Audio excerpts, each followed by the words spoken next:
mais um podcast do Cordas Humanas. No episódio de hoje a gente vai continuar falando sobre música, missões e algo mais. E nós temos aqui duas convidadas ilustres, né? Meninas inteligentíssimas, Thaísa Tavares, Larissa Giron. Mas antes delas se apresentarem, eu quero falar para vocês dos nossos patrocinadores. Nós temos aqui como patrocinadores, cadê? Vai aparecer? Cowork Mais, a Mais, isso aí. Se você procura um lugar para você fazer seus atendimentos, gravar aulas, episódios, aqui é o lugar certo. No centro de Niterói, um ótimo espaço, acolhedor, bem equipado. Você precisa conhecer o A Mais Cowork, um dos nossos patrocinadores. Outro patrocinador é a Igreja Presbiteriana das Águas. O tinha que sair, né? A Igreja Presbiteriana das Águas fica em São Gonçalo, a igreja que cede parte do equipamento para a gente gravar esse podcast e tem aí abençoado a vida do Cordas Humanas. E vamos lá, sem mais delongas, porque a gente já está aqui num papo há muito tempo, só que agora é valendo, é gravado. E nós estamos nervosas e ansiosas. Meu primeiro podcast sem Daniel, estou me sentindo mutilada. Sem Daniel. Exagero. É exagero? Difícil. Thaísa falou que o meu cabelo assim seria bom, mas o melhor seria raspar. Porque o dia que não tivesse Daniel careca, teria eu careca, entendeu? Entendi. A minha Thaísa, minha filha. Eu preferia mesmo o cabelo longo e Daniel aqui do lado. Mas vamos seguir aí, né? Mais um podcast do Cordas Humanas. Se você ainda não segue o Cordas Humanas, corre lá, segue. Importante dizer que esse podcast tá no YouTube, então segue o canal, ativa o sininho. Adoro falar ativa o sininho. Parece os negócios, programas de Sara. E hoje o nosso tema é Reforma Protestante. Nós estamos aqui no mês de outubro, um mês onde a gente celebra a Reforma Protestante, 31 de outubro. E nada melhor do que a gente ter uma teóloga, uma menina estudiosa. Ela tem alguns gostos esquisitos. Peculiares. Umas culturas pop. Mas... E uma historiadora. Então eu vou deixar que elas se apresentem, falem um pouquinho quem vocês são, pra gente seguir nossa conversa. Tá bem. Então, meu nome é Thaísa Tavares, né, como a Liz falou. Eu sou esposa do Felipe, que é pastor auxiliar na Igreja Presbiteriana das Águas. A gente fez o Seminário Presbiteriano do Rio juntos. Então, eu sou formada pelo Seminário do Rio e eu também sou professora e tradutora e sou mestre em liderança de educação cristã pelo Andrew Jumper e o Gordon College. Que mais que é para falar? Não sei, eu lembrei agora de um comercial que tinha quando eu era adolescente, que a pessoa botava o currículo na mesa e a mesa caía. Eu lembrei disso. Não é pra tanto. Mas, enfim, eu acho que falar de mim, me apresentar, seria isso, né? Então tá bom. Se é isso. E aí? E aí, tudo bem? Então, eu sou Larissa Viana, né? Porque ela casou. Larissa Viana, casada com Felipe Viana, maravilhoso. Tem que fazer aqui a média, né? Sou professora da educação básica e formada em História pela UF, fiz o meu mestrado lá também, formei em 2000 e... A gente tem 2024, né? Formei no comecinho de 2023 e... É um baby. Um baby. Não, Mas vamos deixa baixo. Sim, sou um baby. E desde a graduação, né? Começou lá nos meados de 2016, 2017, que eu comecei a pesquisar sobre mulheres e reformas religiosas. Desde então, né, estamos nisso aí. E sou uma enxerida, que eu acho que é assim que eu posso me categorizar na teologia. Eu chamaria de teóloga. Não, enxerida. Eu acho. Estudante do Invisible College e tentando aprender, tornar um ser humano melhor, uma crente melhor. Vocês estão vendo, né, gente? É isso. Hoje eu tô aqui com essas duas. Eu não sei nem o que dizer, não sei nem por onde começar. Eu fiz de tudo para que esse podcast não fosse comigo. Mas a Pamela e a Grazi e a Mila fizeram questão de me deixar aqui sozinha com essas duas meninas de peso. Então, eu queria que a gente começasse, Larissa, falando um pouco sobre essa monografia, que foi uma coisa que mexeu com a gente quando você começou a escrever lá sobre mulheres e reformas e a curiosidade generalizada a gente saber o que era, como que Larissa teve coragem de escrever sobre isso, Faculdade Federal, o que ela está querendo promover. Então, a gente quer ouvir um pouquinho sobre isso.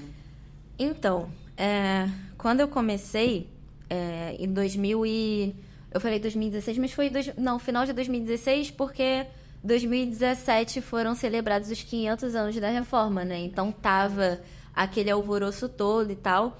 E lá na faculdade, a professora, que veio se tornar minha orientadora, ela disponibilizou uma disciplina que falava de História das... Eu lembro até hoje o título certinho da disciplina. História das Reformas Religiosas na Época Moderna. E eu falei, vou fazer esse negócio. Porque até então eu tava achando que eu ia estudar, tipo, sei lá, Egito, um negócio assim. Egito antigo. Nada a ver, sabe? E aí fui fazer a disciplina e na emenda do curso tinha lá mulheres e reformas religiosas. Eu falei, E aí eu comecei a mergulhar naquilo e achei aquilo, assim, muito legal. Porque, não sei, me chama a atenção coisas que são um pouco faladas, assim. E é óbvio que o fato, né? De estar ali, de ser membro de uma igreja reformada, disso fazer parte da minha história. E eu poder pensar sobre... Caramba, tiveram mulheres nesse movimento, né? Foi muito significativo. E, no mesmo tempo, por isso que eu falo que todas as coisas, assim, convergiram, tudo cooperou. Parecia até que Deus estava escrevendo. Assim, nossa. Uma irmã lá da igreja me emprestou um livro e eu sempre tenho que falar dela. Não tem como falar da minha história sem falar da Ruth Salviano, que é, assim... autora, referência, inspiração, me emprestou o livro dela, que chama Uma Voz Feminina na Reforma. Eu falei, veio de novo o sentimento de isso existe. Eu posso fazer muito. Um parágrafo? Eu ia fazer uma palestra sobre mulheres e reforma, né? Tem uns 2 anos isso, talvez, não sei. Estava lendo um livro da Ruth Salviano, quando eu sou a pessoa que checa as notas de rodapé, né? Aí eu vejo lá, Giron Larissa. Na hora eu tirei uma foto, falei, amiga, é você? Aí ela, ai meu Deus, eu não sabia que eu tinha sido citada pela Ruth Salviano. Eu falei, pois é, você foi. Tá vendo? Então, essa mulher que ela descobriu citou ela no livro futuro. Isso é muito legal. E assim, mês passado, eu conheci a Ruth Salviano pessoalmente, finalmente, né? E aí eu pensei 1 milhão de coisas pra eu conseguir falar, e tudo que eu consegui falar foi algo do tipo... E aí, mas ela é muito fofa, Ruth, te amo, não sei pra onde, olha, assim, uma querida, assim... Que não era uma... tipo, não sei, eu tô filmando. Uma querida e... parênteses dentro do parênteses, isso é muito importante, porque... quando eu decidi lá que eu realmente pesquisaria sobre isso, eu mandei, na época, tipo, uma mensagem, um inbox, acho que foi em Facebook, sei lá, eu mandei e-mail, uma completa desconhecida, e ela, com toda a paciência do mundo, me mandou bibliografia, indicando e tal. Então, você pensa assim, cara, a mulher sabe muito, é sinistra, mas tem, né, a humildade e... diva acessível. A paciência, diva acessível, a paciência de ajudar ali uma... caloura, né, no assunto.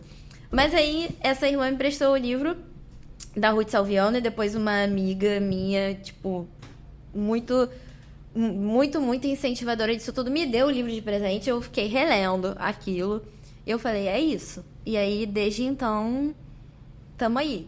Foi muito desafiador porque uma das coisas que eu mais ouvi foi quem fala sobre isso? De onde você vai tirar texto para falar sobre isso? Então, por isso que eu acho que ter descoberto a Ruth foi tão importante para falar, não, dá para falar sobre isso. Então, eu fui de nota de rodapé em nota de rodapé, falando onde tem documentação e tal.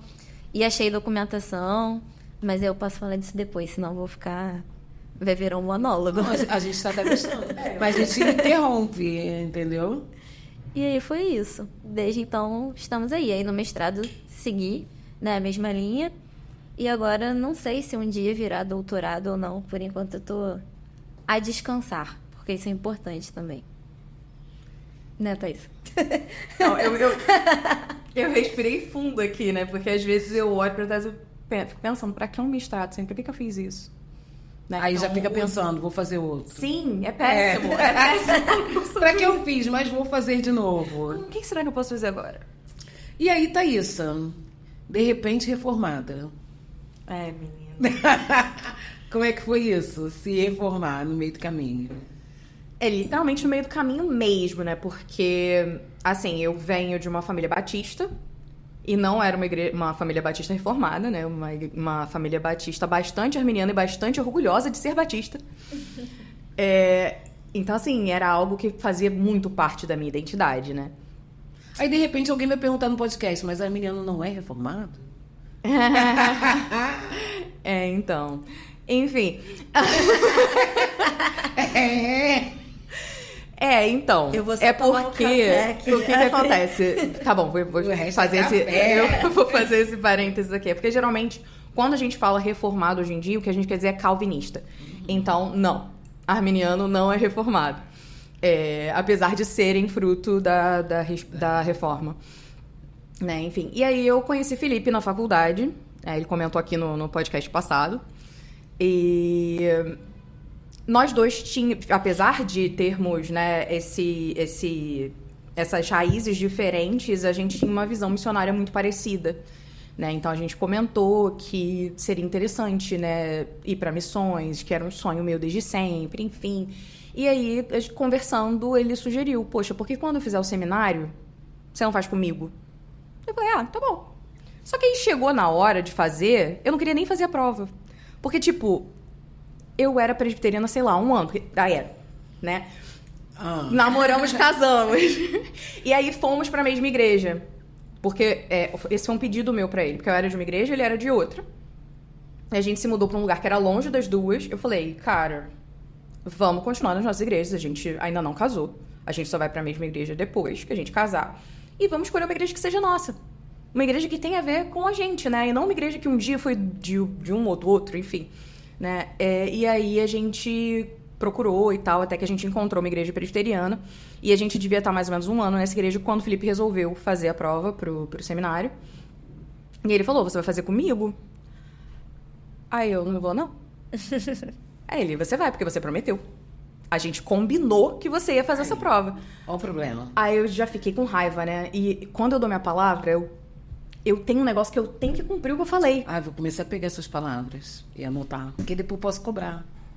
Eu posso dizer que eu não lembro também, né? Mas eu gravo. E que você foi louca de anotar porque você, sei lá... Eu vou gravar. Teve um lapso. Eu gravei hoje à tarde e gravo outro.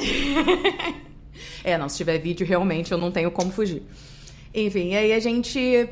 Eu falei pra ele, Felipe, eu não vou passar nessa prova, eu não sei nada. Porque uma das matérias que cai na prova do seminário é sobre... coisas da igreja presbiteriana, tipo Constituição, essas coisas assim. Tipo, eu era presbiteriana há 1 ano e eu nunca nem tinha lido o manual da EPB. Eu nunca tinha lido a Constituição, eu nunca tinha, né, nada disso. E falei, cara, ferrou, eu vou ser humilhada nessa prova e tal. E aí a gente foi e eu fui, tipo, muito bem na prova. E a gente começou a fazer o seminário, só que eu ainda era essa pessoa arminiana. Eu fui fazer um seminário presbiteriano por acidente, porque meu marido me obrigou. Então as pessoas às vezes me viam lá e elas achavam que eu tava perseguindo o Felipe. Tipo, essa mulher não deixa esse homem sozinho, coitado. Mas não, ele que tinha me obrigado a estar ali, entendeu? Enfim. E aí, durante esse processo todo, eu tive inúmeras crises de fé no seminário, porque a questão da soberania de Deus era algo que mexia muito comigo, né? Você olhar para Deus como soberano e pensar, pô, peraí, então, se Deus é soberano, ele tá guiando todas as coisas e acontece um monte de coisa ruim, Deus é mau, né? E essa questão da soberania era algo que, cara, não descia. Então, eu tinha inúmeras crises de fé, né? Enquanto eu fazia o seminário, ia bem, né? Porque uma coisa que eu sei é fazer prova. Eu sei responder o que o professor quer que eu responda, né? Não quer dizer que eu tô concordando com aquilo. E aí, a gente fez uma viagem missionária. Foi antes do nosso último ano. Foi o nosso 4º ano de seminário, são 5. E, cara, essa viagem, assim... A gente fez uma viagem por alguns países da Europa, né? A gente foi pra Espanha, Itália e França. E falando assim, as pessoas pensam, nossa, vocês são ricos, né? E tal. Só que, cara, foi Deus. Foi Deus, porque as igrejas presbiterianas ajudaram a gente aí. Os missionários da APMT receberam a gente na casa deles. E eles mostraram o trabalho pra gente. Então, assim, foi muito, muito legal. Essa viagem mudou, assim, a minha perspectiva do que era a missão. Porque quando eu pensava em missão, eu pensava, eu vou pra África. Eu vou cantar a musiquinha da Fernanda Brum, né, e tal. E aí eu entendi que às vezes eu confundia, né, o que era realmente a necessidade do evangelho, né? E as pessoas olham para a missão na Europa e elas ficam às vezes muito assim, fácil, né? Ser missionário na Europa, lá no confortozinho. Só que, cara, é uma sociedade pós-cristã. Então, assim, você tem um nível de secularismo muito grande. Você tem uma galera indo para religiões satanistas, Wicca, nessa coisa meio nova era. Enfim, e praticamente não tem espaço. As igrejas estão virando museus, né? Enfim, você precisa ter um nível cultural muito alto para você ser missionário nesses lugares, porque você tem que saber falar outra língua e você tem que saber conversar com essas pessoas apologeticamente, né, para defender a sua fé, enfim. Então, assim, quando você fala de missão na Europa, geralmente as pessoas olham com desdém. Só que eu aprendi a olhar para a missão na Europa do tipo assim, cara, se eu olho para a Europa porque eles não estão passando fome, eu digo que eles não precisam do evangelho, eu não entendi o que é o evangelho. Sim. Porque eles estão passando fome espiritualmente. Essas pessoas, elas podem estar super bem de vida, elas podem estar vivendo uma vida muito confortável. Não muda o fato de que elas estão indo para o inferno sem Jesus. Né? Então, assim, a gente precisa olhar para o evangelho pelo que ele realmente é. Né? E é poder de Deus para livrar as pessoas. É poder de Deus para resgatar almas. Né? E essa viagem, ela foi transformando, assim, a minha vida de inúmeras formas. A gente ficou um mês lá e eu achei muito engraçado, porque a maior parte dos pastores que a gente conheceu, eles eram muito tradicionais, assim, muito reformados, calvinistas, muito orgulhosos disso, né, e tal. E eu comecei a enxergar a coisa de um outro jeito, principalmente porque eu era muito feminista. E isso foi algo que Deus foi meio que quebrando ao longo do seminário. E essa viagem, acho que foi meio que o baque final, né, pra eu entender que eu estava defendendo algo que era manchado pelo pecado, né? Era algo que realmente não tem poder em si mesmo para transformar nada, né? Eu colocava numa ideologia, eu acho que é a esperança de salvação que eu deveria colocar em Jesus para a humanidade, né? Enfim, e aí essa viagem foi meio que essa machadada final, que realmente me fez abraçar, né, eu acho que a teologia reformada com todo o meu amor, sabe? Porque eu acho que Deus já estava trabalhando várias coisas na minha vida no seminário e eu não estava entendendo o que ele estava fazendo, né, obviamente. E aí, essa viagem meio que chegou e deu essa conclusão, deu essa fechada, né, no que Deus já estava fazendo e me ajudou a entender que eu precisava me posicionar de um jeito diferente. Ai, gente. Eu tô emocionada. Eu falei que eu não queria vir, né? Aí eu fico aqui e falo, gente, quanta coisa que Thaísa tem pra falar, né? Eu gosto de ouvir ela falar. Ela fala que não, mas eu gosto. Gosto pra caraca, mas ela tocou em vários pontos aqui. Assim. E eu fui anotando. Porque eu não tenho essa expertise do Daniel, né? Com ele eu já falo assim, Daniel, eu vou anotar. E aí, nossa, mas eu vou na ordem que eu anotei, vou obedecer, vou ser disciplinada. Ela falou de crise de fé. E a gente nasceu numa casa calvinista, né? Eu e Larissa sempre. Não passamos, graças a Deus, por esse vale, né? Que sempre foi um problema para mim, ver que os vizinhos eram arminianos. Para mim era difícil.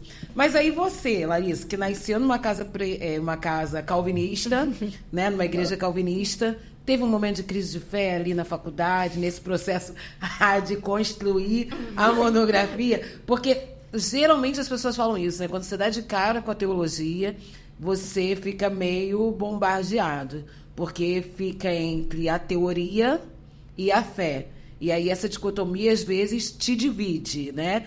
E uma outra coisa é você ali construindo a sua monografia e vendo quantas coisas que foram questionadas lá e que se perdeu pelo caminho na execução da igreja hoje, né?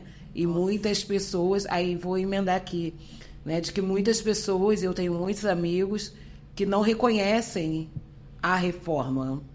Então, assim, isso não foi uma reforma, foi uma rebelião. Eles são católicos?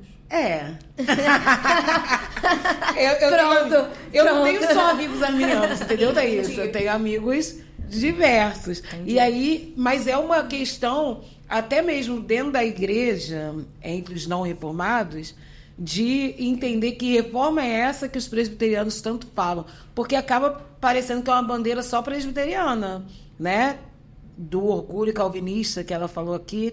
E eu fiquei pensando, eu já fui tão orgulhosa de ser calvinista, tenho vergonha disso. Mas acho que também a gente foi perdendo não só orgulho, mas identidade. Vai, Larissa, senão eu falo muito. Eu vou tentar. Eu imaginei bloquinhos, assim, de organização na minha cabeça para conseguir mas aí responder. Quem tá aqui é não, mas a organização. Mas você me ajudou com a organização, porque você foi falando, eu falei, tá, até para ficar mais compreensível. Então, começar falando pela questão da crise de fé. Assim, total. Eu lembro que, inclusive, teve uma época, assim, na igreja, inclusive, que tinha os colegas e eu... não sei o que eu queria causar, não sei o que, machistas e tal. Desculpa, colegas. Assim, não, em alguns casos até... Fazia sentido. Mas... Porque, cara, você é muito, muito bombardeado, de fato, né? Eu não sou adepta dessa ideia. Inclusive, temos nossa amiga aí, Tamires Caldas, para nos respaldar sobre isso, né? Da questão... Tem um podcast com ela. Isso vocês aí. podem ir lá no canal e Assistam. assistir. Não sou adepta dessa ideia de, você vai entrar na universidade, vai meter o louco e, sei lá, vai virar satanista, não sei o quê. Não é que não aconteça. Acontece, mas eu acho que tem um quê também da base que você vem. Então, por mais que você seja confrontado, quando você sabe de onde você veio e para onde você está indo, e você tem convicção disso, faz total diferença. E essas crises que vêm, tem lá uma música dos Arraiz. Eu gosto muito do trecho que eles falam, somente uma fé que se abalou, inabalável alguma coisa assim. Então, a inércia não é uma coisa boa também. Você tá sempre ali e, às vezes, a gente passa por um momento, assim, de ser chacoalhado, né? A gente tem que estar preparado para dar razão da nossa fé, né? Que fala lá, é 1º ou 2º Pedro agora, não lembro, mas enfim.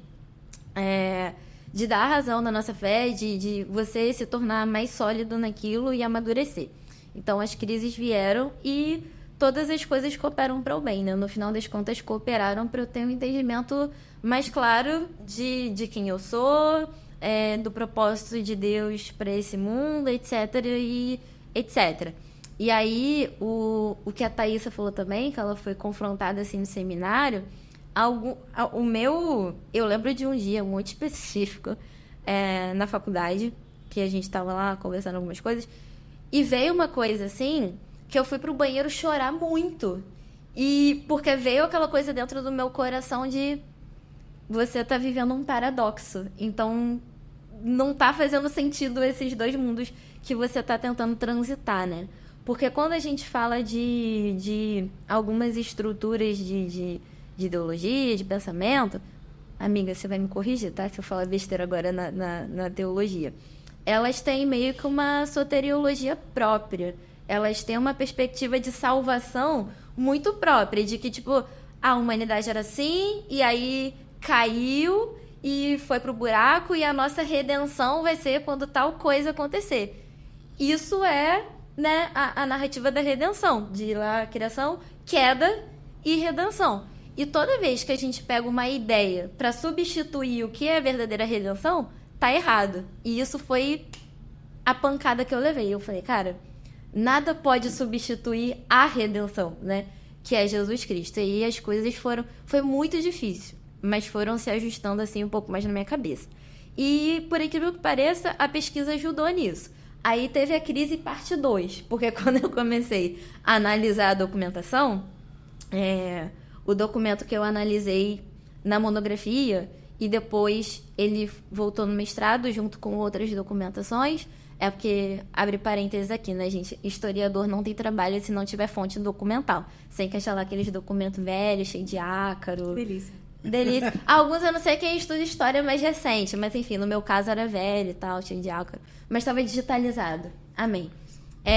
Era uma mulher, ela é considerada a primeira teóloga protestante de língua francesa, a Marie Dentier. E aí tem aquele Muro dos Reformadores, lá em Genebra. Ela é a única mulher que foi incluída lá no... Não junto com as super estátuas, né? Dos caras lá, Calvino, John Knox, pá. Mas tá o nomezinho dela lá. Já em 2002, 2003 que eles colocaram, não sei. Isso já é muita coisa. E ela, na época, ela foi rechaçada. Porque ela escreveu um tratado, assim, de apologética, de defesa da fé e tal. E meio que quiseram dar um cala-boca nela. Hoje reformados. E aí vai eu chorar as pitangas com o meu pastor, né? Porque foi, cara, como é que eu vou criticar Calvino? Eu não tenho como criticar Calvino. Que estou na fila do pão pra criticar Calvino e tal. Mas, assim, graças a Deus, eu sempre fui muito acolhida, assim, pelos pastores.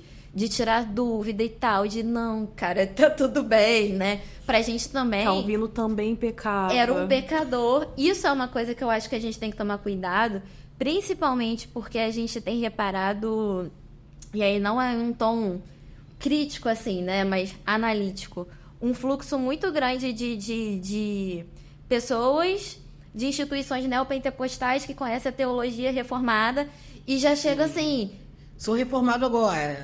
Tipo... Metendo o pé na porta. Quero ler as institutas e Calvino é meu pastor e nada me faltará. Tipo, calma, entendeu? Porque a gente não pode se tornar aquilo que a gente criticou. Se na reforma a gente criticava... uma idolatria cega, se a gente começar a idolatrar Calvino e companhia, está errado também, né? A gente tem que reconhecer o trabalho, admirar, agradecer, porque Deus os usou como instrumentos, não que eles sejam sensacionais. E aí... Não fossem sensacionais. E aí isso foi assim, aquietando meu coração e tal, melhorou. E o que Liz falou da questão de identidade, que isso era... Eu não sei se eu tô respondendo, mas a pergunta na hora é certa. Fé em Deus. Mas de identidade, eu acho que, infelizmente, grande parte dos que se autodenominam evangélicos no Brasil hoje desconhece a sua história. Então é falta de conhecimento da história da igreja. Entende? Porque... Tem os extremos de, sou muito calvinista, vou deixar minha barba... Tem gente que faz isso, tá? Vou deixar minha barba crescer até aqui, não sei o quê, Genebra. Tá, tudo bem. Mas tem o outro extremo que... E desconhecer a própria história é um perigo, né? Então, assim, a história da igreja é a nossa história também. Então, tem muitas igrejas que as pessoas... Tá, mas e aí? De onde você veio? Você acredita nisso? Por quê? Por que você está na igreja presbiteriana e não numa outra igreja? Ou por que você está numa igreja batista, não sei, Assembleia Congregacional ou qualquer outra igreja? As pessoas não sabem. Isso é muito perigoso, porque se você não conhece a sua história, você não tem identidade. E se você não tem identidade, o que você está fazendo nesse mundo? Quem é você? Vira um grande tanto faz. E quando vira um grande tanto faz... Essa semana eu falei com uma pessoa e aí falou assim, mas o que importa é que fala de Deus, né? Eu falei, não.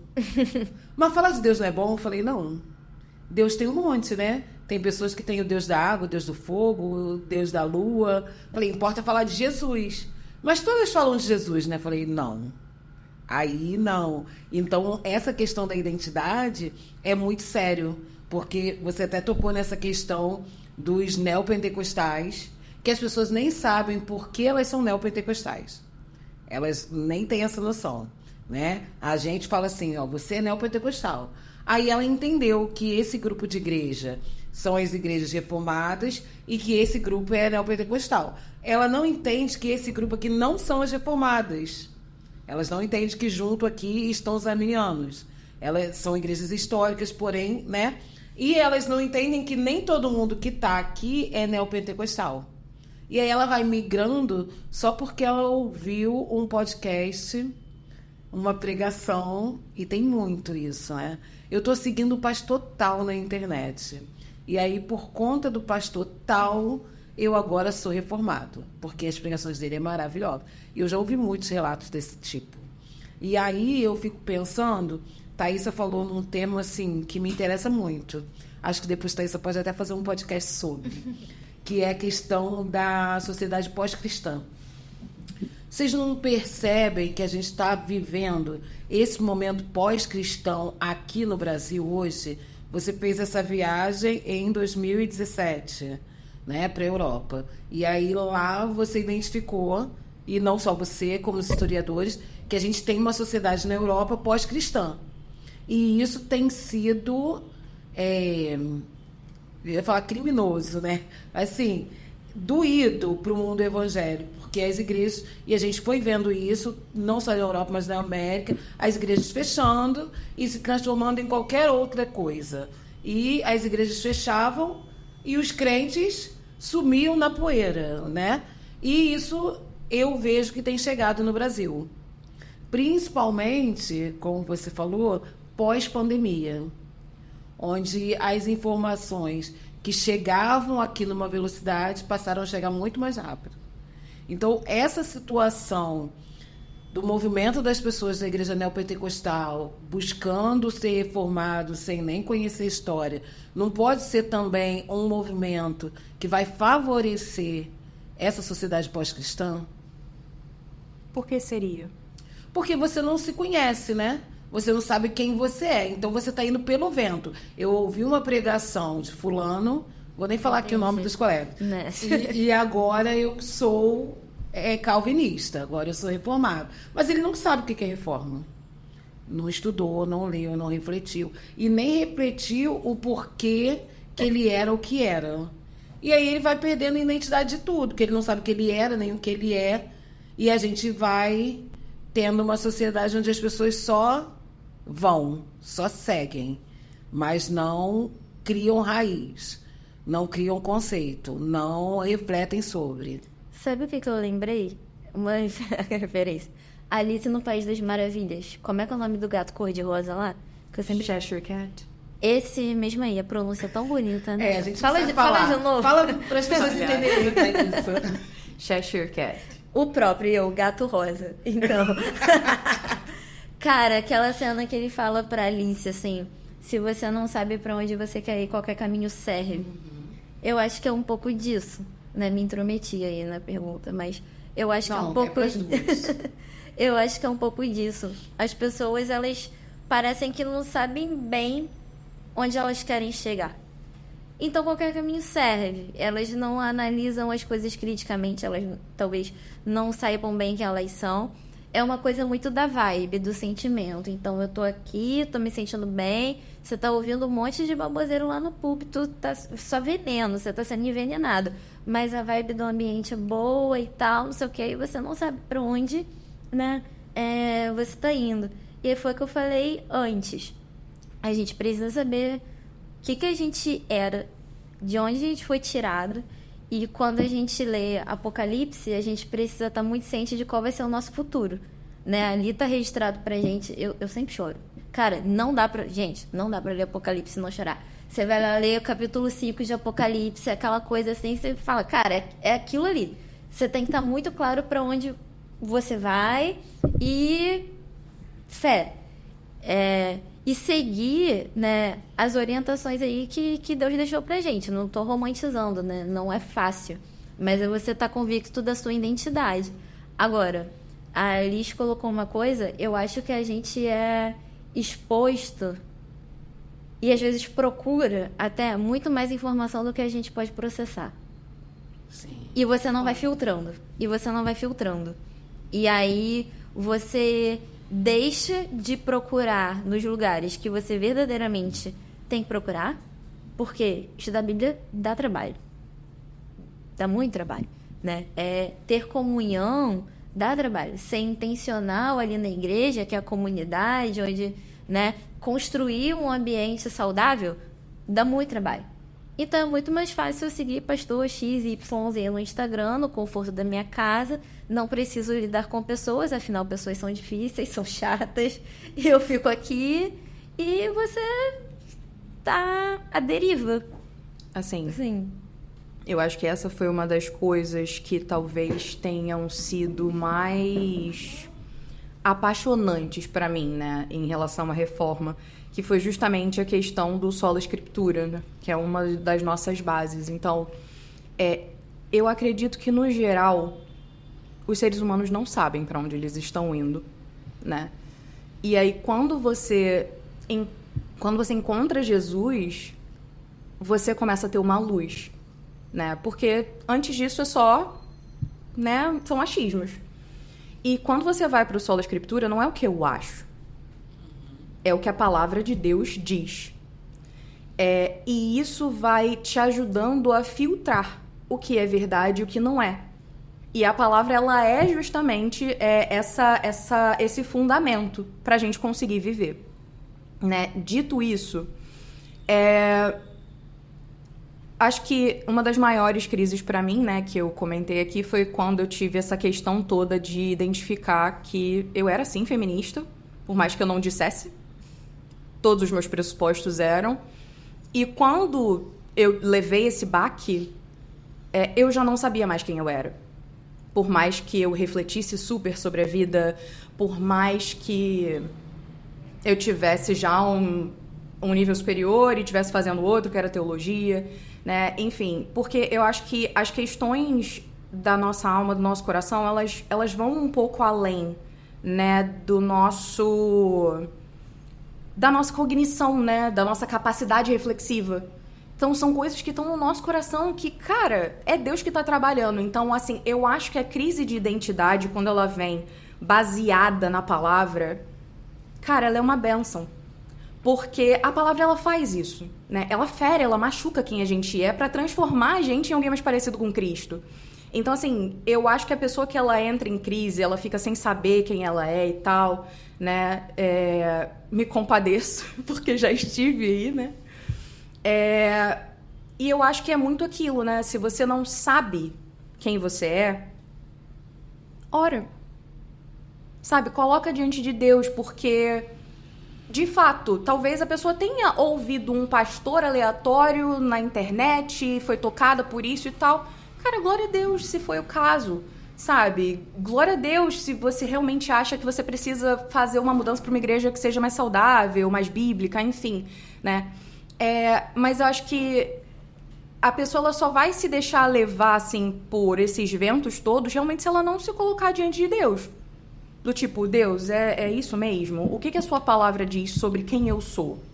O que a sua palavra diz sobre o meu futuro? Né? Então, assim, e aí, porque assim, eu concordo que a gente precisa saber de onde a gente vem. Eu amo história, eu amo a história da reforma, eu amo ler sobre os reformadores, sobre os pré-reformadores, sabe? Eu acho que isso é incrível, é algo assim que alimenta a nossa fé. Sim. Mas ainda assim, a escritura ainda vai ser mais importante do que isso, né?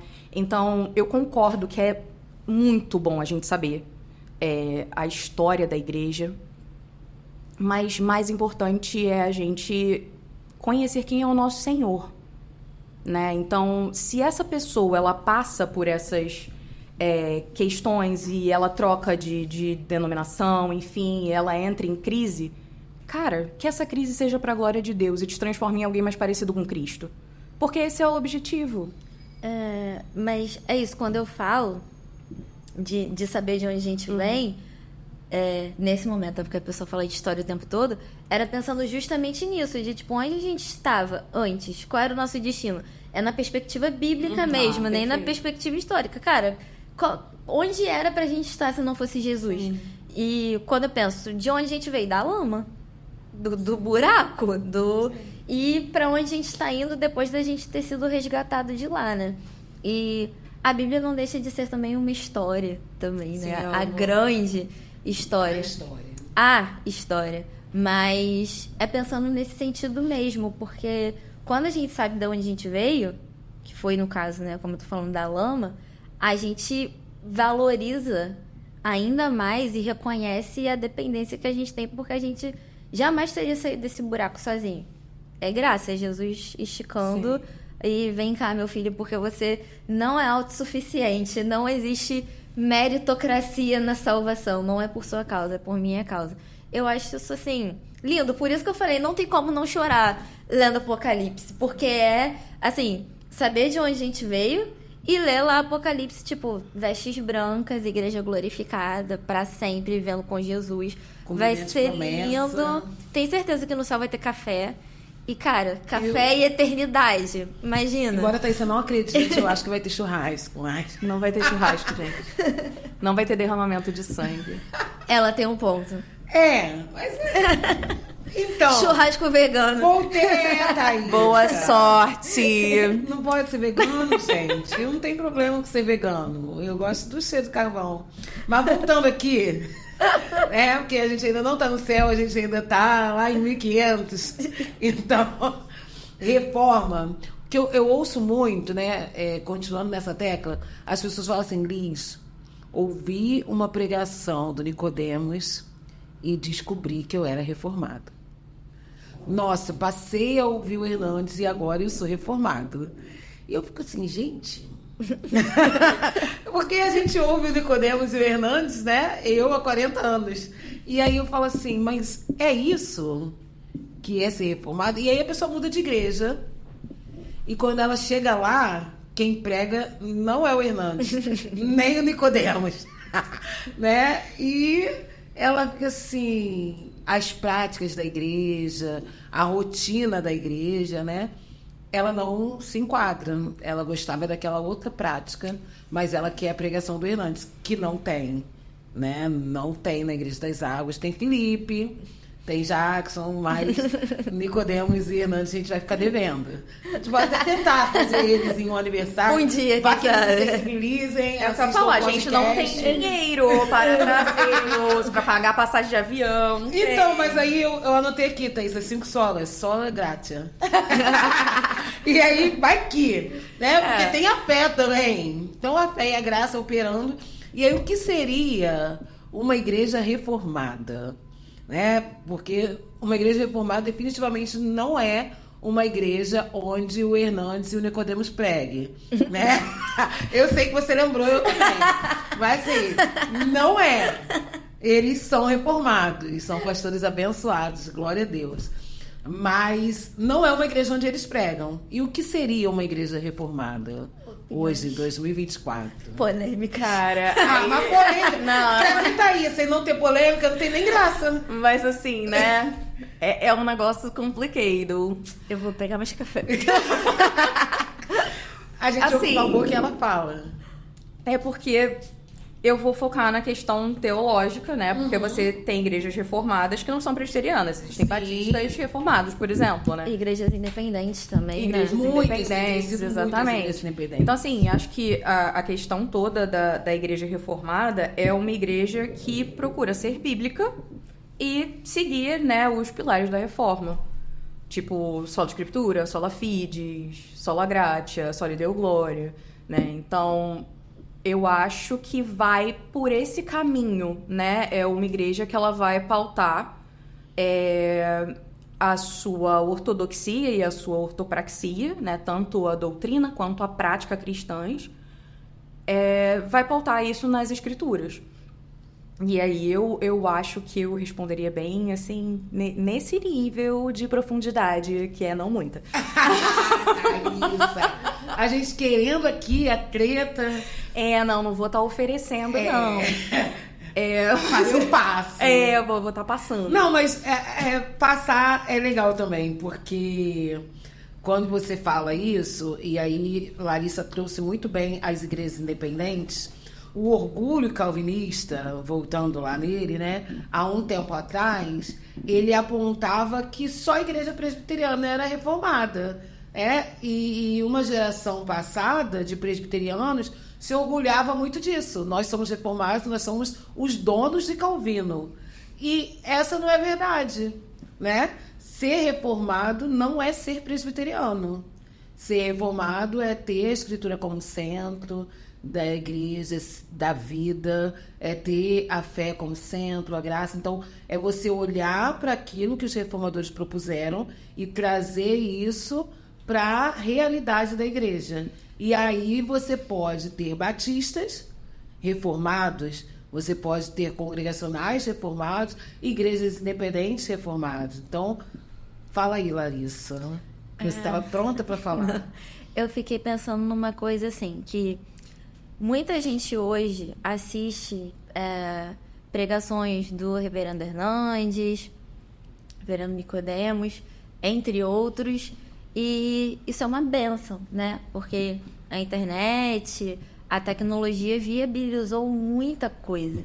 E isso, de fato, é uma bênção. Mas foi o que você falou, talvez na sua igrejinha, na sua cidade pequena, no interior, eles não estão lá. Quem está lá é você. E aí, né? O que você vai fazer? A gente... E eu sou extremamente edificada pelas pregações deles. E acredito que eles, né, pelas pessoas que são, pensem assim também. Que se alguém falasse assim, não, vocês não sei o quê...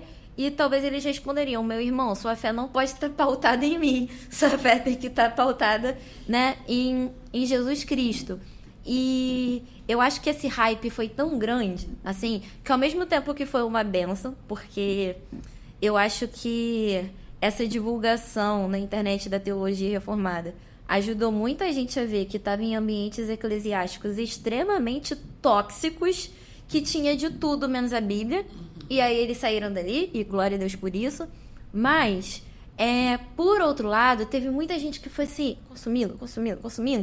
E o estudo, né, Thaís sabe disso, seminário e tal, da teologia reformada enfatiza muito essa questão da intelectualidade. É muito livro, você vai estudar, nananana, e a gente também tem que ter um cuidado com isso, né? Tem uma frase no Invisible College que volta e meio o pessoal está citando, atribuída ao Kevin Van Hooser, que ele fala: mentes teológicas pertencem a corpos eclesiásticos.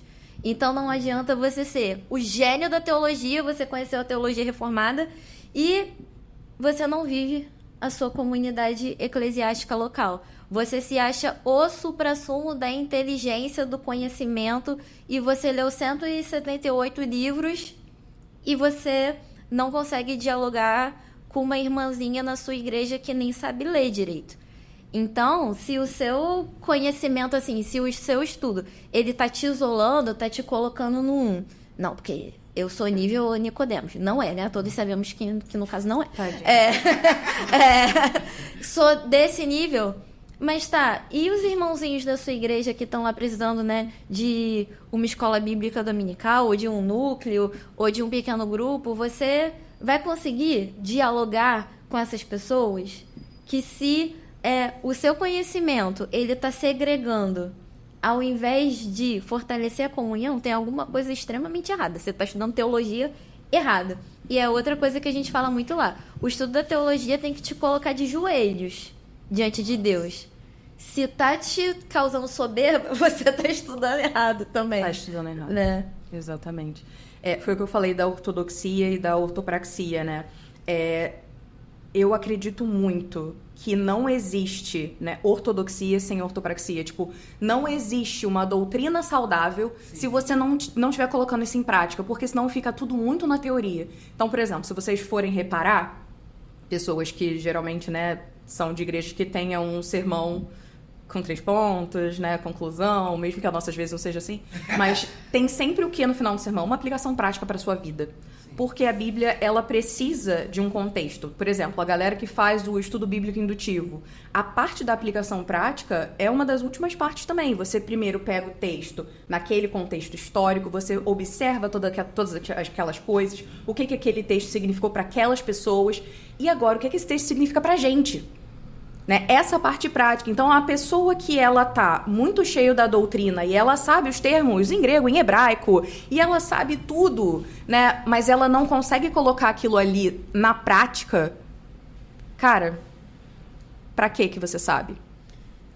Eu lembrei de uma coisa aqui, né, já que o tema é reforma.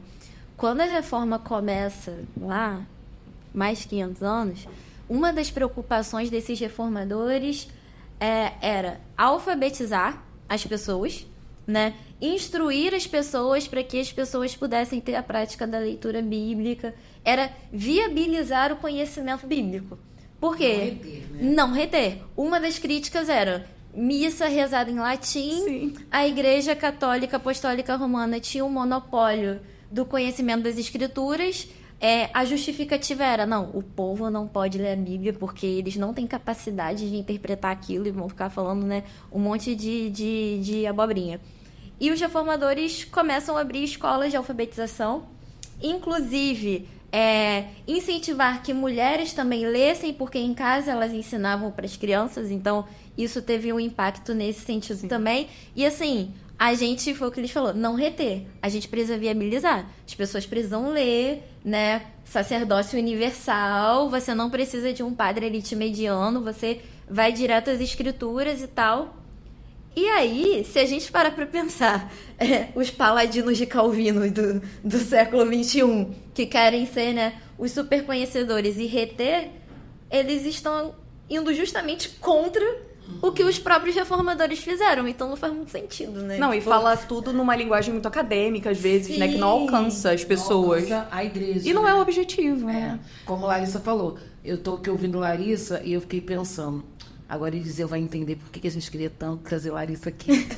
Porque, assim, é muito bom de ouvir, muito bom. E aí você falou essa questão de não adianta eu saber, eu ter o conhecimento e isso não me fazer participar da rotina da igreja, da escola bíblica, dos pequenos grupos, não dialogar com aquela senhorinha semi-analfabeta que aprendeu só a ir na igreja e orar, mas não tem nenhum conhecimento teológico, né? E aí você fala agora da questão do intuito dos reformadores, de ampliar esse conhecimento bíblico, de fazer com que as crianças fossem alfabetizadas, de que as mulheres, aí mais uma vez as mulheres, né? De que as mulheres aprendessem e ensinassem dentro de casa.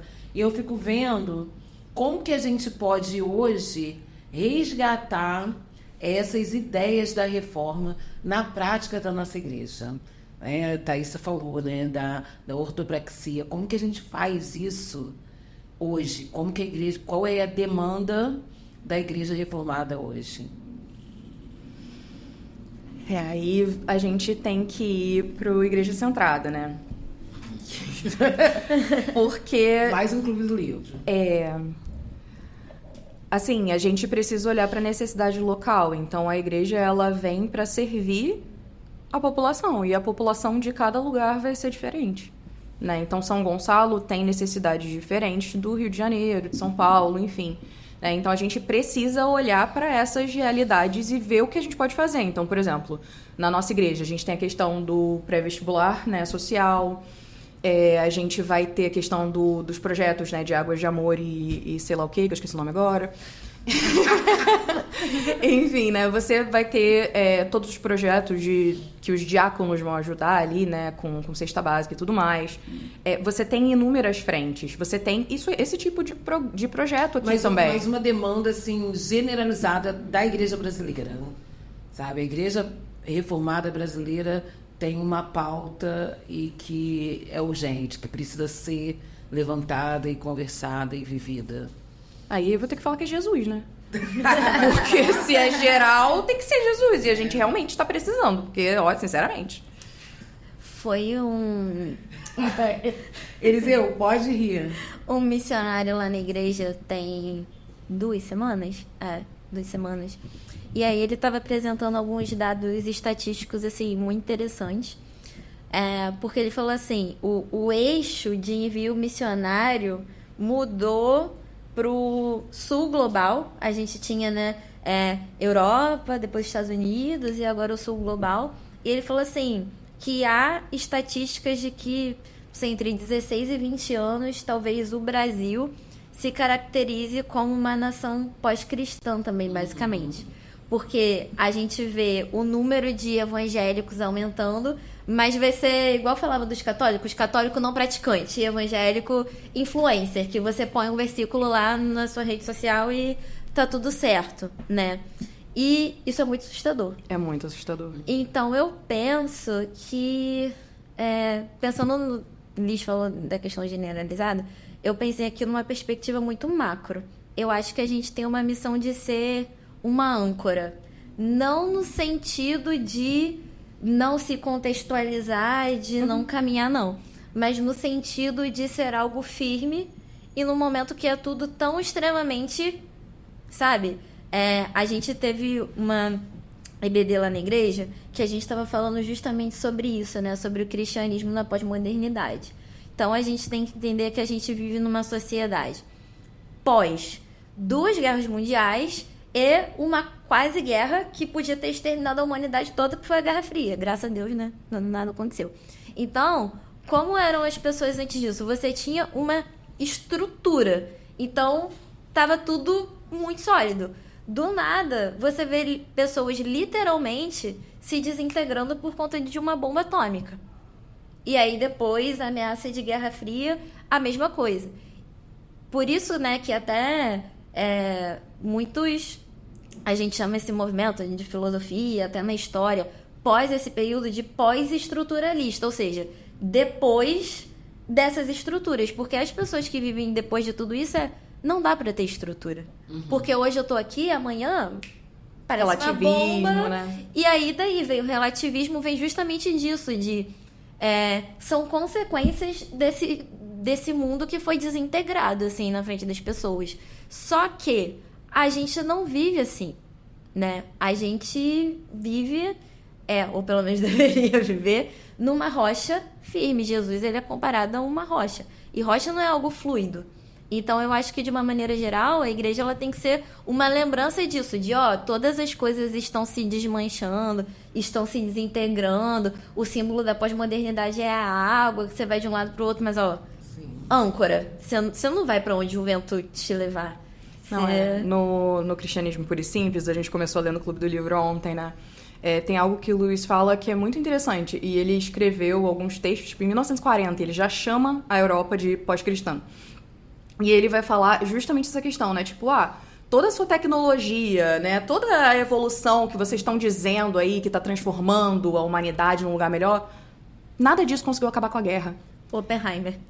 Nada disso, sabe? Consegue tirar o mal do coração do ser humano. Sabe? Então, assim, a culpa que vocês colocavam nas instituições cristãs, isso aqui é uma linguagem Thaísa de hoje, né? Traduzindo C.S. Lewis. Revista atualizada. Né? Então, assim, o que vocês estavam dizendo que eram as estruturas, né, das religiões que levavam os homens pro buraco, que elas eram obscurantistas ou qualquer coisa assim, não é isso. Não é isso.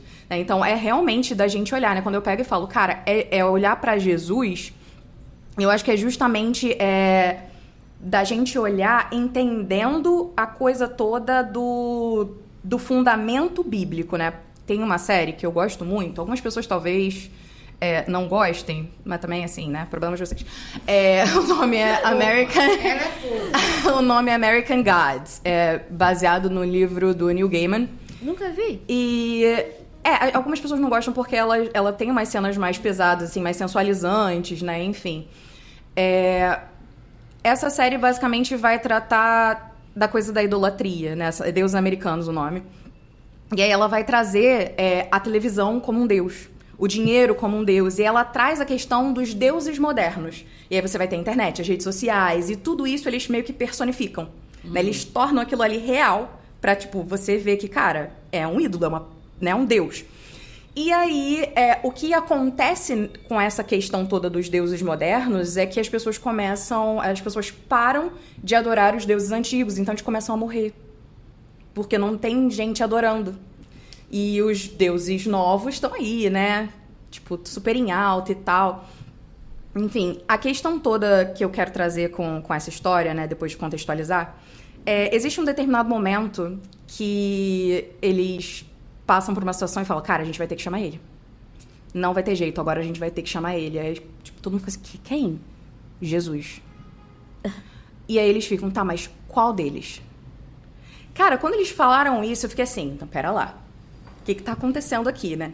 E aí começa a chegar um monte de Jesus diferente. Vai chegar o Jesus mexicano, o Jesus africano, o Jesus... E aí você tem justamente essa questão, né? Porque, realmente, a resposta que eu dei, eu achei que foi meio vaga, né? Porque você falar Jesus é muito abrangente.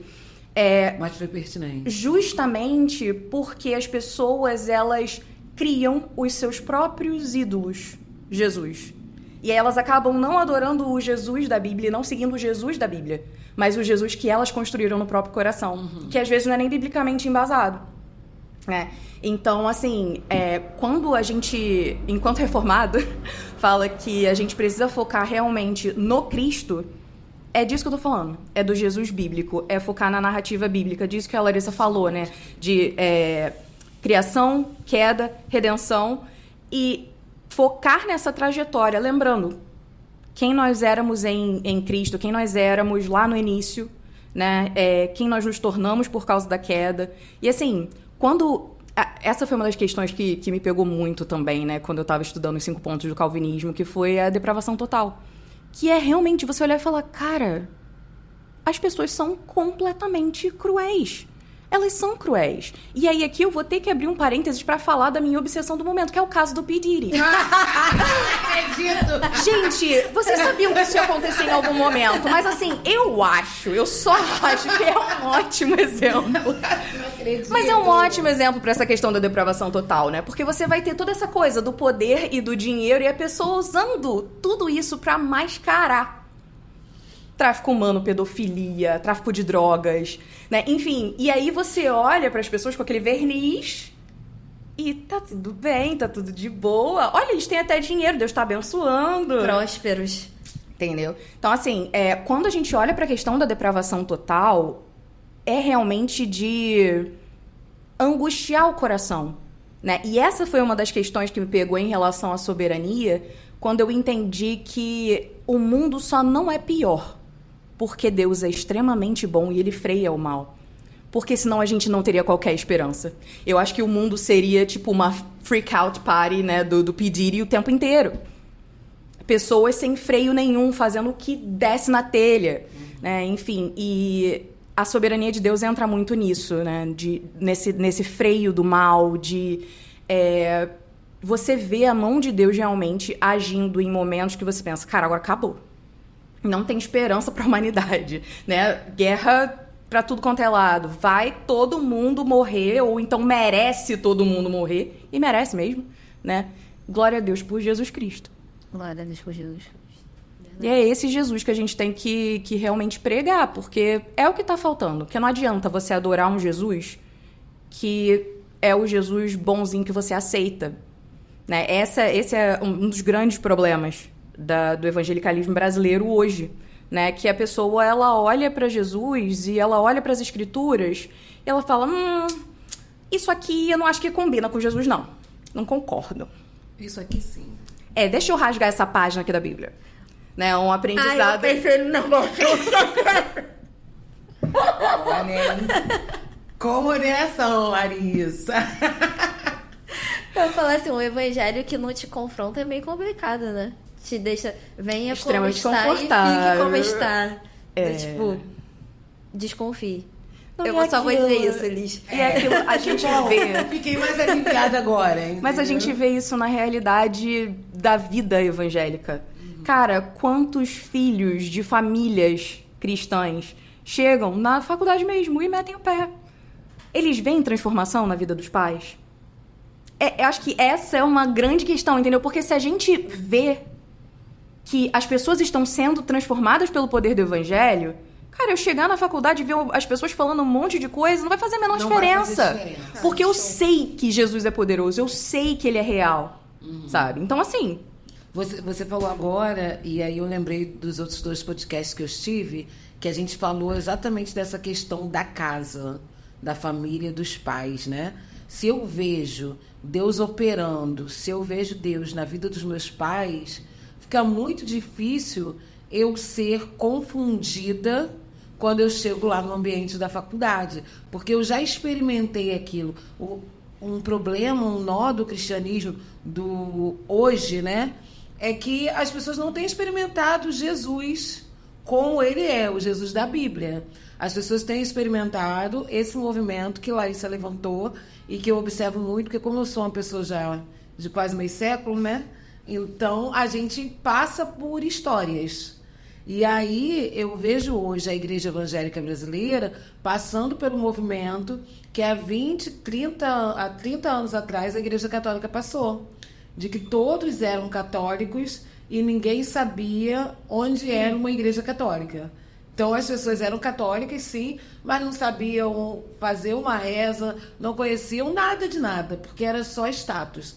E aí hoje o status é ser evangélico, né? Você tocou nisso. E aí esse status de evangélico está trazendo para a gente essa informação que o missionário colocou lá na sua igreja, de uma sociedade brasileira pós-cristã, para um prazo daqui a 15, 20 anos. E eu falei com a Thaísa, né, do congresso que eu fui, e bateu-se muito nessa tecla, e foi o que me incomodou muito, porque eu vejo que isso que aconteceu lá na Europa, e aí que vocês leram ontem, que o autor já discutia na década de 40, então já se passaram 80 anos, e está chegando hoje na realidade brasileira. E aí o meu incômodo é o que a Igreja Reformada vai fazer. Aí Thaísa fala Jesus. E aí você fala âncora. E as coisas se conectam. Porque o que a Igreja, lá em 1500, no século XVI, ela fez? Ela trouxe Jesus para a centralidade da igreja. Ela trouxe a Bíblia para conhecimento dos crentes, né? Ela trouxe a fé para disseminar entre o povo. E aí a igreja de hoje traz um show, uma festa, coisas que pessoas criticavam na década de 80, mas que está se repetindo hoje, em 2024, sem o pudor que se tinha em 80. Então, há 40 anos atrás, a igreja tentava se conectar com a sociedade, trazendo modernismo e mundanismo também para dentro da igreja, e era muito criticada. Hoje, a igreja brasileira ela faz esse movimento sem crítica. E aí ela vai se perdendo da reforma, daquelas indagações e da centralidade de Jesus. Quando você fala Jesus, você fala assim, eu falei Jesus e eu bato, mas Jesus é tudo. É tudo. Né? E o que é central. E não é o Jesus da série, que você tem um Jesus para cada coisa. Jesus você tem um só. Que foi o que eu falei para esse meu amigo, né? Você tem vários deuses, mas Jesus Cristo só tem um. E a história mesmo sabe disso, né? Não é historinha da teologia, né? Então, como é que a gente faz com essa igreja hoje que não tem pudor em vender qualquer mercadoria e não promulgar o evangelho? Sabe uma coisa que eu lembrei aqui agora? E aí, tá permitindo de chorar? Porque eu sou a chorona, né? Chorar pra grudar a língua no céu da boca. Eu aprendi esse truque. É uma parada que me emociona muito. Eu consigo visualizar um paralelo, por mais que a gente tenha aí 500 anos distanciando a gente, entre o nosso contexto, vamos pegar aqui, século XX/século XXI, com os cristãos da época da Reforma. Porque eu falei aqui de guerras e tal, e de caos, e vai todo mundo morrer, e agora a gente não tem nenhuma estrutura, tudo. Cara, e as pessoas daquela época também. Para pra pensar, peste bubônica, que era chamada de peste negra, as pessoas achavam que era o apocalipse. Fim dos tempos, vai todo mundo morrer, você vê pilhas de corpos. A gente vivenciou o Covid agora. Olha, começa aí. Conexão. Guerra pra tudo quanto é lado, crise política. Uma igreja comprometida até... Igreja no sentido instituição, né? Comprometida até o âmago, completamente vendida, assim, né? No sentido de mercantilização da fé mesmo. Não precisamos citar nomes. Mas a gente vê, né? É a mesma coisa acontecendo hoje. Mas aí, cara, o que é... E é o que me emociona. E é o que dá esperança pra gente. A missão é de Deus. Sim. E eu fico toda arrepiada. É crente mística. E ele vai levantar pessoas sempre. Sempre. Então, quando a gente vê, cara, desde o Antigo Testamento, que ele fala pra Elias, vai lá, porque tem 7 mil, né? Que não dobraram o joelho pra Baal, não beijaram a estátua, não sei o quê. O Antigo Testamento. São poucos, né? E vai passando a história, e assim, a gente olha pro cenário e fala, Deus, catastrófico, agora não tem mais jeito, é só isso, não tem mais jeito, acabou, boa sorte. Mas a missão é dele. Então, ele vai levantar pessoas. E aí ele foi levantando pessoas. Os pré-reformadores, né? Ian Hus, o John Wycliffe, que tem uma curiosidade do John Wycliffe, que eu acho muito interessante. Ele foi um pré-reformador na Inglaterra, e ele era um entusiasta de traduzir a Bíblia para o vernáculo, né? De assim, as pessoas têm que ler na sua própria língua. E ele foi condenado e ele morreu antes de sair, né, a sentença, que ele ia parar na fogueira. E depois os restos mortais dele foram, tipo, queimados só para cumprir a sentença. Eu acho isso muito macabro. Mas enfim, fecha parênteses. Eles queriam cumprir a palavra dele. Cumprir a palavra dele. Medo. Thaís é a pessoa que cumpre a palavra. E depois Lutero e Calvino, e depois a gente vai ter um Simonton que vai vir trazer, né, o presbiterianismo, pregar aqui no Brasil. E eu acho muito interessante, tem um trecho lá do diário dele, quando ele tá chegando aqui, ele fala que a citação não vai estar idêntica, tá? Mas é mais ou menos assim, que ele vê muita cruz, mas pouco evangelho. Que o Brasil era uma terra cristianizada, mas não evangelizada. Então era um cristianismo de performance. A gente tá vivendo hoje um cristianismo de performance, se a gente parar pra pensar. Não, e é curioso você falar isso, porque o Luiz fala exatamente a mesma coisa da Inglaterra. Ele pega e fala, cara, as pessoas aqui, elas não sabem o que é o cristianismo, porque elas nunca aprenderam. E, cara, a Inglaterra é, tipo, cara, né, um ícone, assim, do cristianismo ali na Europa.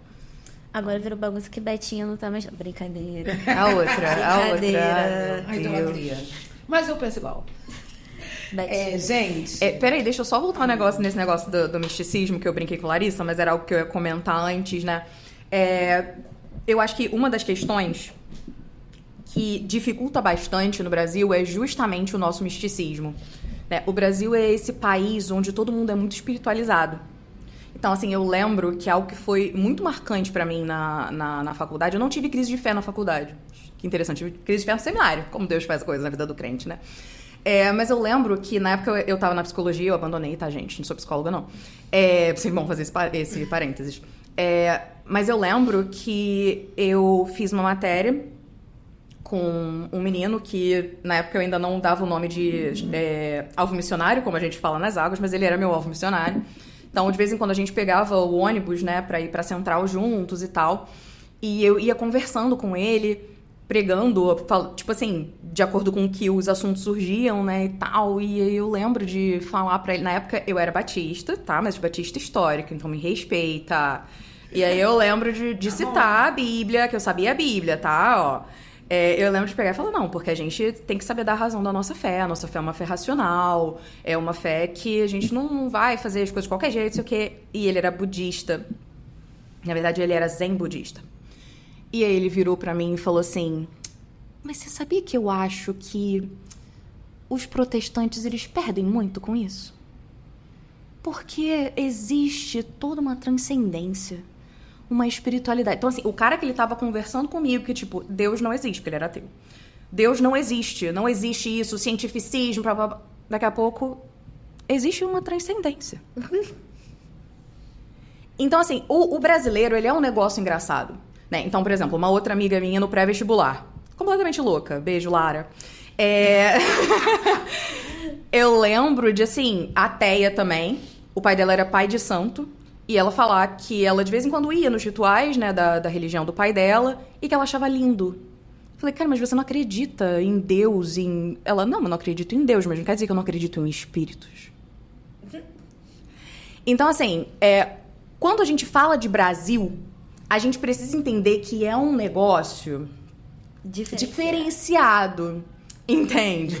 A gente não consegue colocar o brasileiro numa caixinha, né? Do tipo, o ateu cientificista, não sei o quê. No Brasil, não.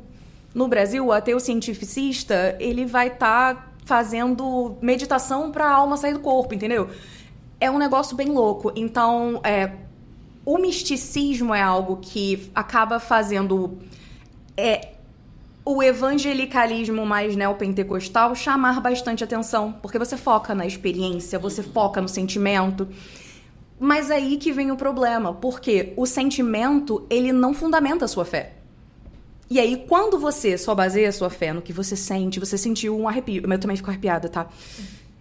Amém. É a vida, é a vida.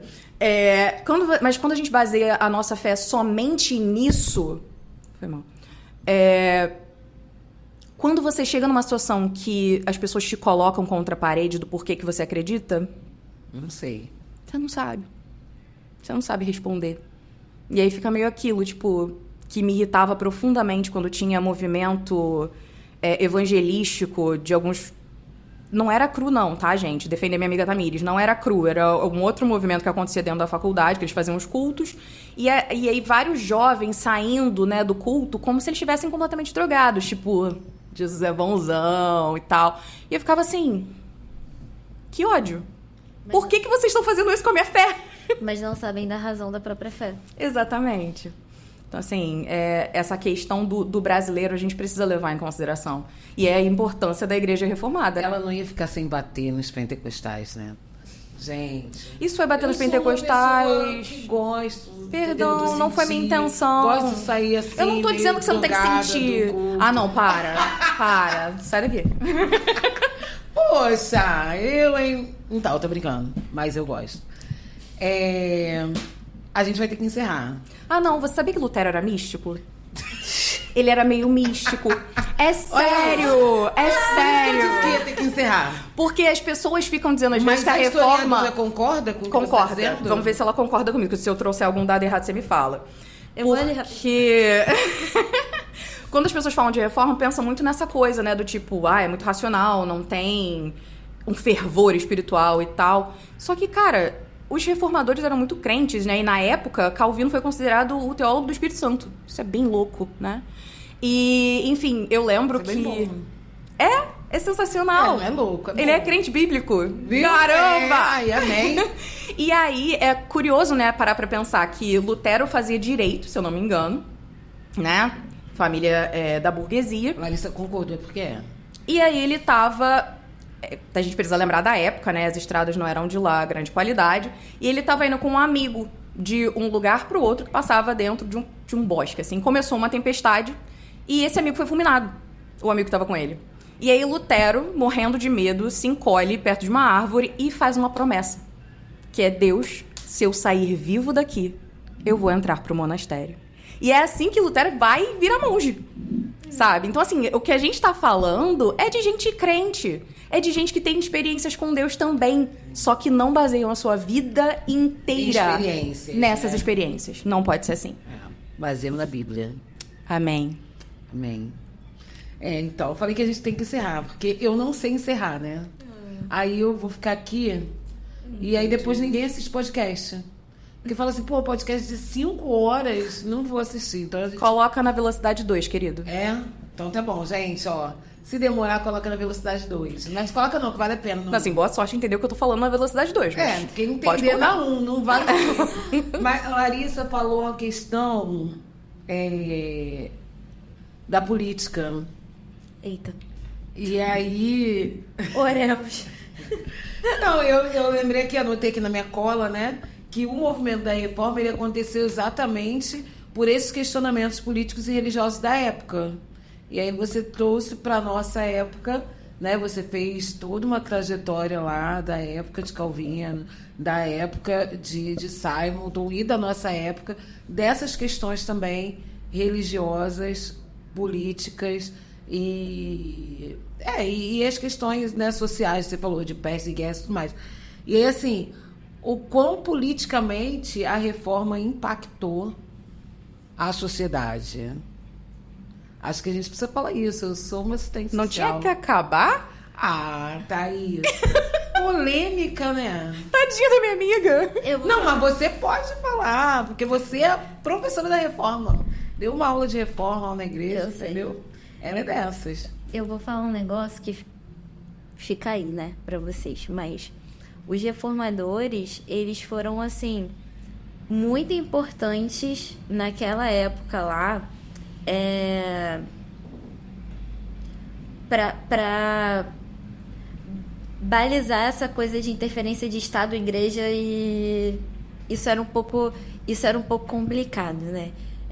Teve uma revisão do que era a política na época, mas eu acho que, trazendo para o nosso contexto de hoje, eu acho assim, tudo que está no Cronos tem data de validade, ou seja, tudo que está no tempo, ele tem data para acabar, mas a gente sabe o que é atemporal. Então, eu acho assim, o cristão, ele tem o dever de contribuir para a sociedade onde ele está. Então, se você é uma assistente social, que você seja melhor, para a glória de Deus. Se você é professora, se você é estilista, se você é engenheiro, se você é arquiteto, se você é médico, se você é, sei lá, qualquer coisa que você seja o melhor. Inclusive, politicamente. Se Deus te deu um dom naquilo, que você seja o melhor para assumir esses espaços. E não ao contrário.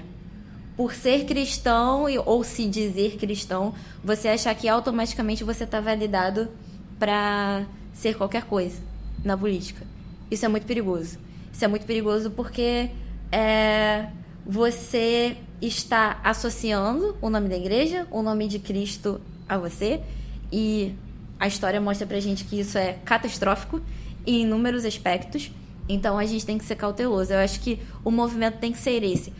Sendo um cristão, que você seja o melhor que você puder ser para assumir esses espaços. E não ao contrário. Se denominar cristão e achar que automaticamente você está validado para, sei lá, eu sou cristão, eu quero ser primeiro-ministro. Tá, mas e aí? Como assim? Como assim? Entendeu? Eu acho isso perigoso. Vou ficar por aqui. Só até aqui. Você falando, eu lembrei de uma... É porque, assim, eu li ontem, né, o capítulo do Cristianismo Puro e Simples, e tem uma hora que... É na introdução, né? Não é nem o Lewis que escreve, mas a menina que escreveu a introdução, ela cita o Lewis, né? Porque ela pega e fala assim...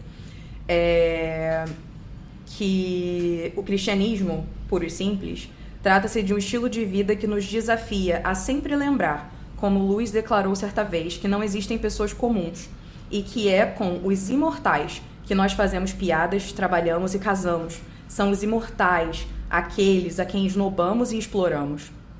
Uma vez que entramos em sintonia com essa realidade, Lewis crê que nos abrimos para transformar nossas vidas criativamente de tal forma que o mal diminui e o bem prevalece.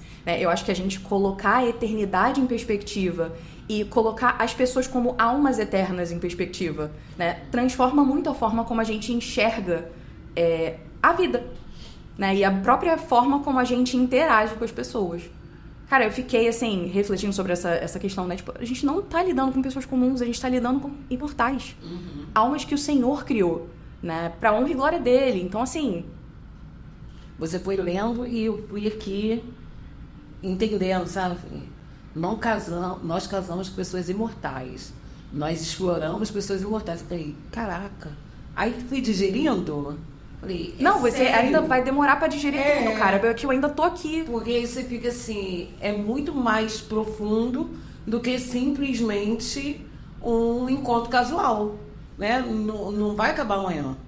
É pra sempre. Então, como que a gente, enquanto crente, reformado, que tem Cristo como centro da nossa vida, somente Cristo como centro da nossa vida, estamos nos portando politicamente, religiosamente? É que a gente olha para a reforma e, como eu falei, né, algumas pessoas vão dizer que não foi reforma, foi revolta, né? Mas quando você estuda e olha para Lutero e olha para Calvino e para tantos outros reformadores, você vê que havia um incômodo religioso e um incômodo político com a situação que eles estavam vivendo naquele momento.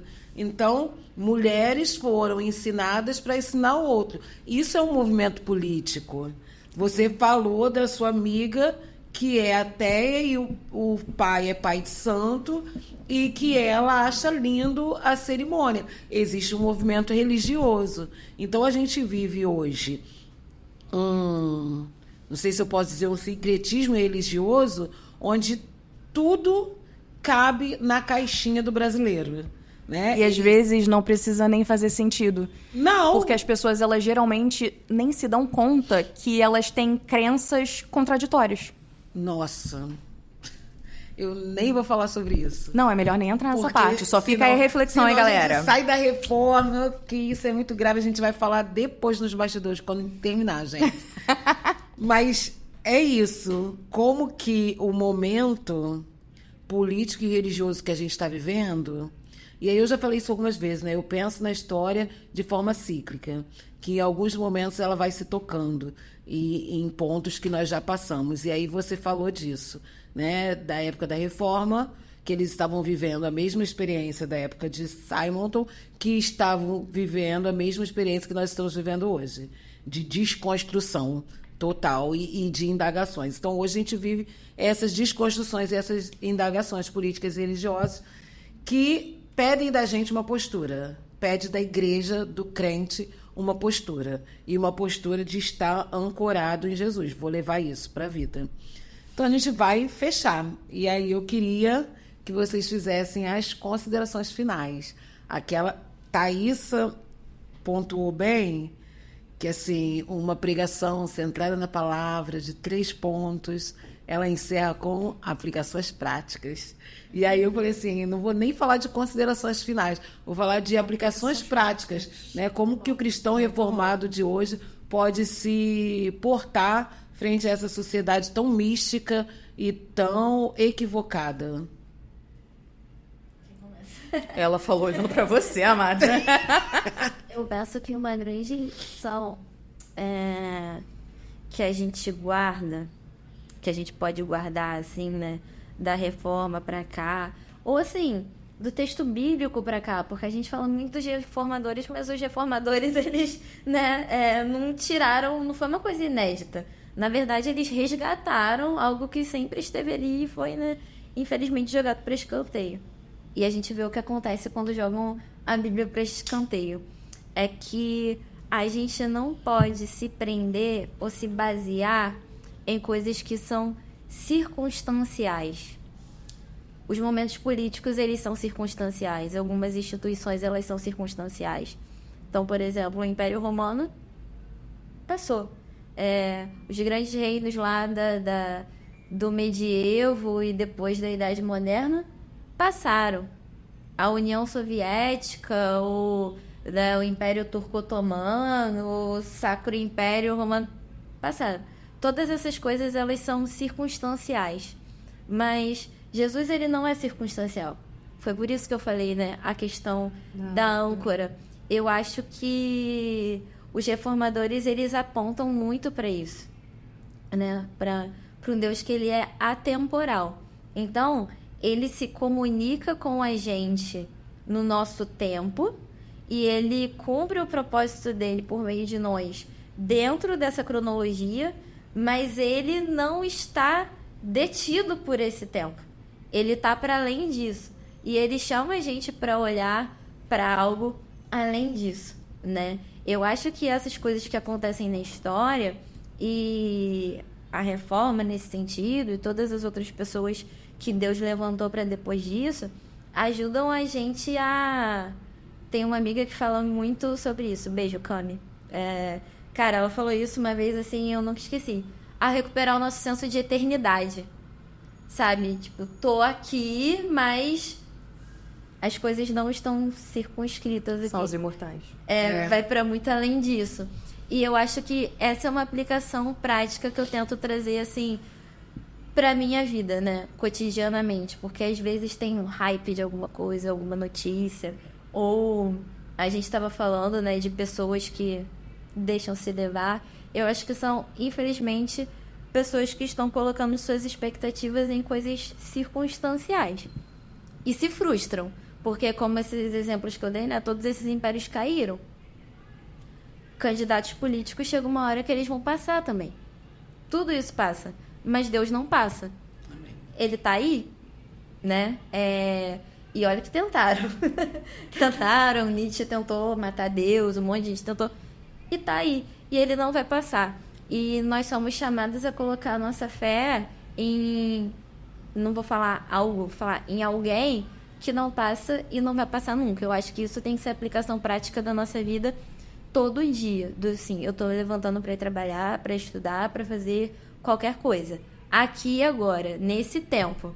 Mas eu estou fazendo isso para alguém que está além desse tempo. Eu acho que quando isso é a nossa motivação, a gente segue assim com mais paz, mesmo nesse mundo caótico, né? E como eu falei, eles lá atrás estavam vivendo num mundo caótico também.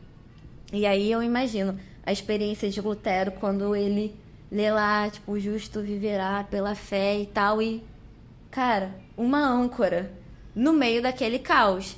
E, né, tomando cuidado, não tô romantizando, falando, reformadores, foi tudo lindo, tudo maravilhoso, todos passeando em campos verdejantes e floridos.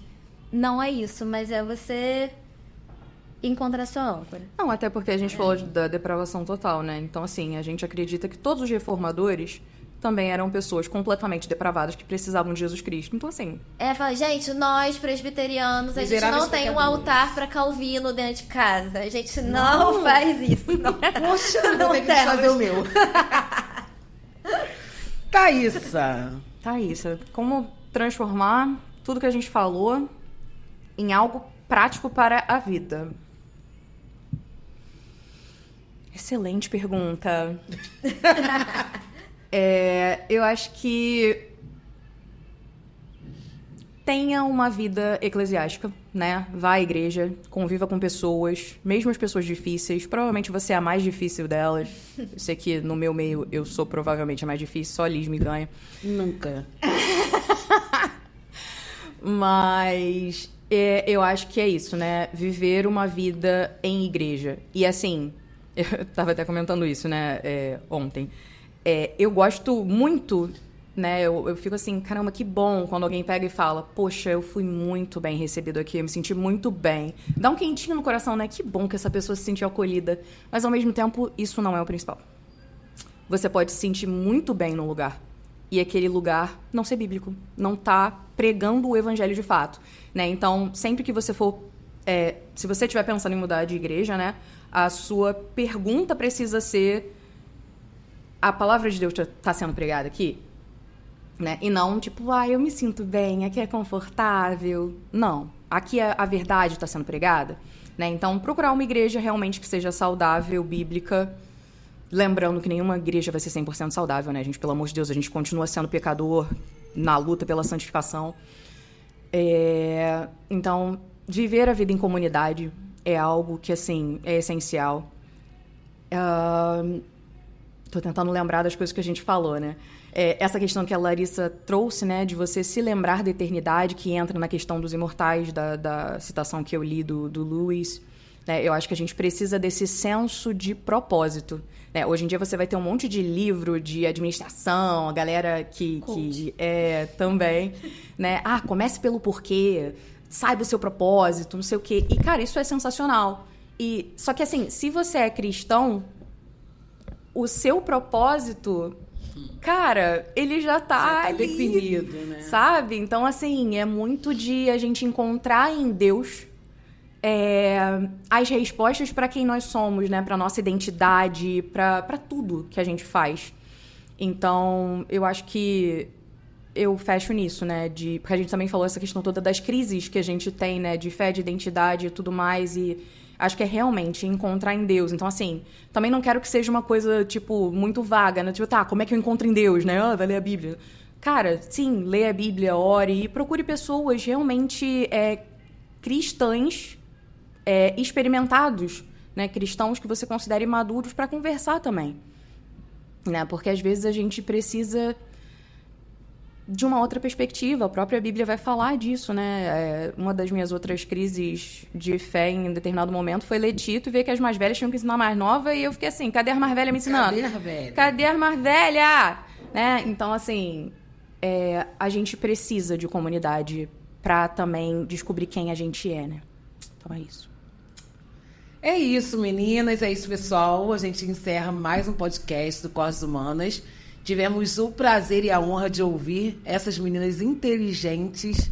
Gente, orgulho essas garotas.